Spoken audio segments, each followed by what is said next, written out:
இன்று அவருடைய சத்தம். எழுதியவர் சகோதரர் சகரியா பூனன் அவர்கள். நாள் அக்டோபர் 3. நம்மை விட்டு நீங்காத தெய்வ பிரசன்னம். ஒரு சமயம் தேவனுடைய சமூகத்தில் தொடர்ச்சியாய் தங்கி வாழ்வதற்கு ஒரு சகோதரன் வாஞ்சை கொண்டார். இந்த இலக்கை அடைவதற்கு கடிகாரத்தின் ஒவ்வொரு 1 மணி நேர ஓசை நேரத்திலும் சுருக்கமாய் ஜெபிப்பதற்கு தன்னை பழக்கி கொண்டார்.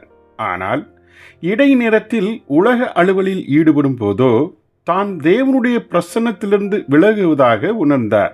ஆகவே கடிகாரத்தின் ஒவ்வொரு 1 மணி நேர ஓசை நேரத்திலும் தன்னை தேவனுடைய சமூகத்திற்கு மீண்டும் கொண்டு வர முயற்சித்தார். இவருடைய விருப்பம் நல்லதுதான். ஆகிலும் தொடர்ச்சியாக தேவ சமூகத்தை காத்துக்கொள்ளும் பாக்கியத்தை அவரால் அடைந்திட முடியவில்லை.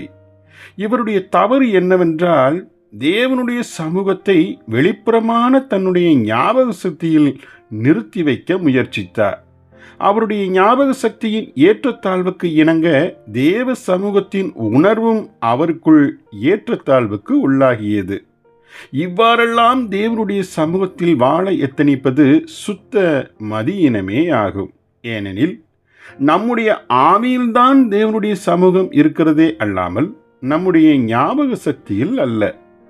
இன்னும் சில விசுவாசிகள் தாங்கள் மகிழ்ச்சியாய் இருக்கும்போது தேவனுடைய பிரசன்னத்தில் இருப்பதாக எண்ணிக்கொள்ளுகிறார்கள். ஆனால் மகிழ்ச்சி அவர்களை விட்டு நீங்கும் போது தேவ பிரசன்னமும் அவர்களை விட்டு நீங்கிவிடுகிறது. இன்னும் சிலர் தாங்கள் அழுது துயரப்படும் போது தேவன் அவர்களுக்கு சமீபத்தில் இருப்பதாக எண்ணிக்கொள்கிறார்கள். ஆனால் அந்தோ ஒருவன் தன் ஜீவிய காலமெல்லாம் கண்ணீர் சொரிந்து கொண்டிருக்க முடியாதே. ஆகவே கண்ணீர் வற்றியவுடன் தேவ பிரசன்னமும் நீங்கி போகிறது. உடைபட்ட ஒரு மனிதனின் அழகை காட்டிலும் மேலான அழகு ஒருவனிடத்தில் இல்லை என ஆணித்தரமாய் கூறலாம்.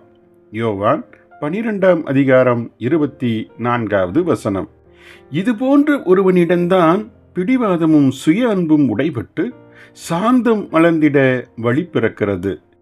இவனுடைய கடினமான ஓடு உடைகின்றபடியால் நொறுங்குண்ட அவனது ஆவியின் மூலமாய் தனது பிரசன்னத்தை நீங்காத ஐக்கியமாய் தந்தருளுகிறார்.